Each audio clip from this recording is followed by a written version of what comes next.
प्यारे श्रोताओं, हिंदी जगत के श्रेष्ठ कलमकारों की सर्वश्रेष्ठ कहानियों के इस चैनल पर आइए आज सुनाते हैं आपको गुरु रविंद्रनाथ टैगोर जी की लिखी सुप्रसिद्ध कहानी गूंगी। वाचन स्वर से निलय। तो आइए सुनते हैं ये सुप्रसिद्ध कहानी गूंगी। कन्या का नाम जब सुभाषिणी रखा गया था तब कौन जानता था कि वह गूंगी होगी। इसके पहले उसकी दो बड़ी बहनों के सुकेशनी और सुहासिनी नाम रखे जा चुके थे। इसी से तुकबंदी मिलाने हेतु उसके पिता ने छोटी कन्या का नाम रख दिया सुभाषिनी। अब केवल सब उसे सुभा ही कहकर बुलाते हैं। बहुत खोज और खर्च के बाद दो बड़ी कन्याओं के हाथ पीले हो चुके हैं और अब छोटी कन्या सुभा माता पिता के हृदय के नीरव बोझ की तरह घर की शोभा बढ़ा रही है, जो बोल नहीं सकती पर सब कुछ अनुभव कर सकती है। लेकिन यह बात सबकी समझ में नहीं आती और इसी से सुभा के सामने ही सब उसके भविष्य के बारे में तरह तरह की चिंता फिक्र की बातें किया करते हैं। किंतु स्वयं सुभा इस बात को बचपन से ही समझ चुकी है कि उसने विधाता के शाप के वशीभूत होकर ही इस घर में जन्म लिया है। इसका फल यह निकला कि वह सदैव अपने को सब परिजनों की दृष्टि से बचाए रखने का प्रयत्न करने लगी। वह मन ही मन सोचने लगी कि उसे सब भूल जाए तो अच्छा हो, लेकिन जहाँ पीड़ा है उस स्थान को क्या कभी कोई भूल सकता है। माता पिता के मन में वह हर समय पीड़ा की तरह जीती जागती बनी रहती है। विशेषकर उसकी माता उसे अपनी ही किसी गलती के रूप में देखती है, क्योंकि प्रत्येक माता पुत्र की अपेक्षा पुत्री को कहीं अधिक अपने अंश के रूप में देखती है और पुत्री में किसी प्रकार की कमी होने पर उसे अपने लिए मानो विशेष रूप से लज्जाजनक बातें समझती है। सुभा के पिता वाणीकंठ तो सुभा को अपनी दोनों बड़ी पुत्रियों की अपेक्षा कुछ अधिक ही स्नेह करते हैं, पर माता उसे अपने गर्भ का कलंक समझकर उससे उदासीन ही रहती है। सुभा को बोलने की जुबान नहीं है, पर उसकी लंबी लंबी पलकों में दो बड़ी बड़ी काली आंखें अवश्य हैं और उसके होंठ तो मन के भावों के तनिक से संकेत पर नए पल्लव की तरह कांप कांप उठते हैं। और विशेषकर मुंह के भाव के सिवा जिसके पास जन्म से ही कोई भाषा नहीं, उसकी आंखों की भाषा तो बहुत उदार और अथाह गहरी होती ही है। वाणीकंठ का अपना घर बिल्कुल नदी के एक छोर पर है। उसका खपच्चों का बेड़ा, ऊंचा छप्पर, गाय, घर, भूसे का ढेर, आम, कटहल और केलों का बागीचा हर एक नाविक की दृष्टि अपनी ओर आकर्षित करता है। ऐसी सुख की गृहस्थी में उस गूंगी कन्या पर किसी की दृष्टि पड़ती है या नहीं मालूम नहीं, पर काम धंधे से ज्यों ही उसे तनिक फुर्सत मिलती त्यों ही झट से वह उस नदी के किनारे जा बैठती, जहां प्रकृति उसे अपने बगल में बैठाकर उसकी सारी कमी को पूर्ण कर देती है। नदी की स्वर ध्वनि, मनुष्यों का शोर, नाविकों का सुमधुर गान, चिड़ियों का चहचहाना, पेड़ पौधों की मरमर ध्वनि सब मिलकर चारों ओर के गमनागमन आंदोलन और कंपन के साथ होकर सागर की उताल तरंगों के समान उस बालिका के चिर स्तब्ध हृदय उपकूल के पाशरों में आकर मानो टूट फूट पड़ती हैं। प्रकृति के अनोखे शब्द और अनोखे गीत, यह भी तो गूंगी की ही भाषा है। जो भाषा सुभाषिनी की है उसी का मानो वह विश्वव्यापी फैलाव है, जिसमें झिंगुरों की झिनझिन ध्वनि से गूंजती हुई तृणभूमि से लेकर शब्दातीत नक्षत्र लोक तक इंगित संगीत, क्रंदन और उत्साह से भरी पड़ी है। सुभाषिनी की कोई सहेली हो ही नहीं सो बात नहीं। गौ घर में दो गायें हैं, एक का नाम है सरस्वती और दूसरी का नाम है पार्वती।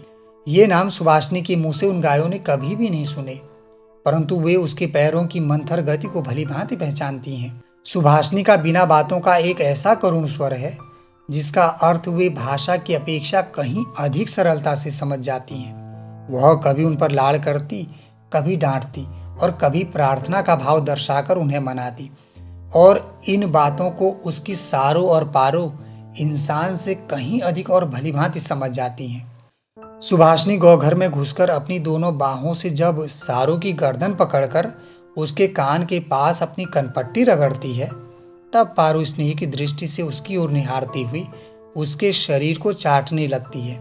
सुभाषिनी दिन भर में कम से कम 2-3 बार नियम से गौघर में जाया करती है।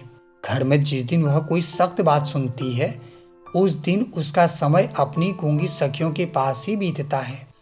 सुभाषिनी की सहनशीलता और विषाद शांत चितवन को देखकर वे न जाने कैसे एक अन्य अनुमान शक्ति में उसकी मर्म वेदना को समझ जाती और उसकी देह से सटकर धीरे धीरे उसकी बाहों पर अपनी सींग घींचकर अपनी मौन आकुलता से उसे धैर्य बंधाने का प्रयत्न करती। ऊंची श्रेणी के प्राणियों में सुभाषिनी को और भी एक मित्र मिल गया था, किंतु उसके साथ उसका ठीक कैसा संबंध था इसकी पक्की खबर बता पाना मुश्किल है, क्योंकि उसके बोलने की जिह्वा नहीं है और वह गूंगी है। अतः दोनों की भाषा एक नहीं थी। वह था गुसाइयों का छोटा लड़का प्रताप। प्रताप बिल्कुल आलसी और निकम्मा था। उसके माता पिता ने बड़े प्रयत्नों के उपरांत इस बात की आशा तो बिल्कुल छोड़ दी थी कि वह कोई कामकाज करके घर गृहस्थी की कुछ सहायता करेगा। निकम्मों के लिए एक बड़ा सुविधा यह है कि परिजन उन पर बेशक नाराज रहें, पर बाहरी जनों के लिए वे प्रायः स्नेहपात्र होते हैं। कारण किसी विशेष काम में न फंसे रहने से वे सरकारी मिल्कियत से बन जाते हैं। नगरों में जैसे घर के पाशरों में या कुछ दूर पर एक आध सरकारी बगीचे का रहना आवश्यक है, वैसे ही गांव में दो चार निठल्ले निकम्मे सरकारी इंसानों का रहना आवश्यक है। काम धंधे में, हास परिहास में, और जहां कहीं भी एक आध की कमी देखी वहीं वे चट से हाथ के पास ही मिल जाते हैं। प्रताप की एक ही विशेष रुचि है, वह है मछली पकड़ना। इससे उसका बहुत सा समय आसानी के साथ कट जाता है।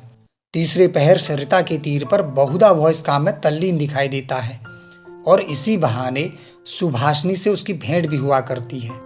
चाहे किसी भी काम में हो, पाशरों में एक हमजोली मिलने मात्र से ही प्रताप का हृदय खुशी से झूम उठता।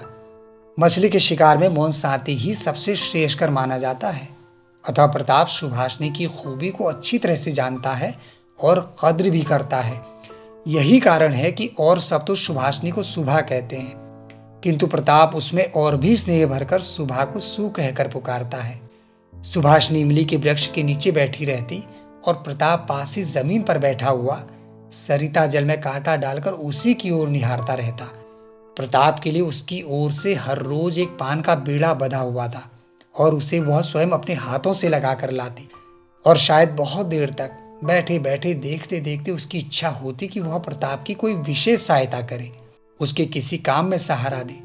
लेकिन उसके पास न तो कुछ करने को था और न वह कुछ कर ही सकती थी। तब वह मन ही मन भगवान से ऐसी अलौकिक शक्ति के लिए विनती करती कि जिससे वह जादू मंत्र से चट से ऐसा कोई चमत्कार दिखा सके जिसे देखकर प्रताप दंग रह जाए और कहने लगे, अच्छा सु में यह करामात, मुझे क्या पता था। सुभाषिनी की अवस्था दिन प्रतिदिन बढ़ती जा रही है। धीरे धीरे मानो वह अपने आप को अनुभव कर रही है, अपने विषय में कुछ सोच रही है, कुछ पूछ रही है, लेकिन उसकी समझ में कुछ भी नहीं आता है। इधर कन्या के विवाह की चिंता में माता पिता बहुत बेचैन हो उठे हैं और गांव के लोग भी यत्र तत्र निंदा कर रहे हैं। यहाँ तक कि जाति विच्छेदन कर देने की भी अफवाह उड़ी हुई है। वाणिकंठ की आर्थिक दशा वैसे अच्छी तो है, खाते पीते आराम से हैं, और इसी कारण इनके शत्रुओं की भी गिनती कम नहीं है। स्त्री पुरुष में इस बात पर बहुत कुछ सलाह मशविरा हुआ और कुछ दिन के लिए वाणिकंठ गांव से बाहर परदेश चले गए। अंत में एक दिन घर लौटकर पत्नी से बोले, चलो कलकत्ते चले चलें। और कलकत्ता गमन की तैयारियां पूरे जोर शोर से होने लगी। कुहरे से ढके हुए सवेरे के समान सुबह का सारा अंतःकरण अश्रुओं की भाप से ऊपर तक भर आया। भावी आशंका से भयभीत होकर वह कुछ दिनों में मूक पशु की तरह लगातार अपने माता पिता के साथ रहती और अपने बड़े बड़े नेत्रों से उनके मुख की ओर देखकर मानो कुछ समझने का प्रयत्न किया करती, पर वे उसे कोई भी बात समझाकर बताते ही नहीं थे। इसी बीच एक दिन तीसरे पहर तट के समीप मछली का शिकार करते हुए प्रताप ने हंसते हंसते पूछा, क्यों रिसु, मैंने सुना है तेरे लिए वर मिल गया है, तू विवाह करने कलकत्ता जा रही है, देखना कहीं हम लोगों को भूल मत जाना। इतना कहकर वह जल की ओर निहारने लगा। तीर से घायल हिरणी जैसे शिकारी की ओर ताकती और आंखों ही आंखों में वेदना प्रकट करती हुई कहती रहती है, मैंने तुम्हारा क्या बिगाड़ा था। सुभा ने लगभग वैसे ही प्रताप की ओर देखा और उठकर चली गई। उस दिन वह वृक्ष के नीचे नहीं बैठी।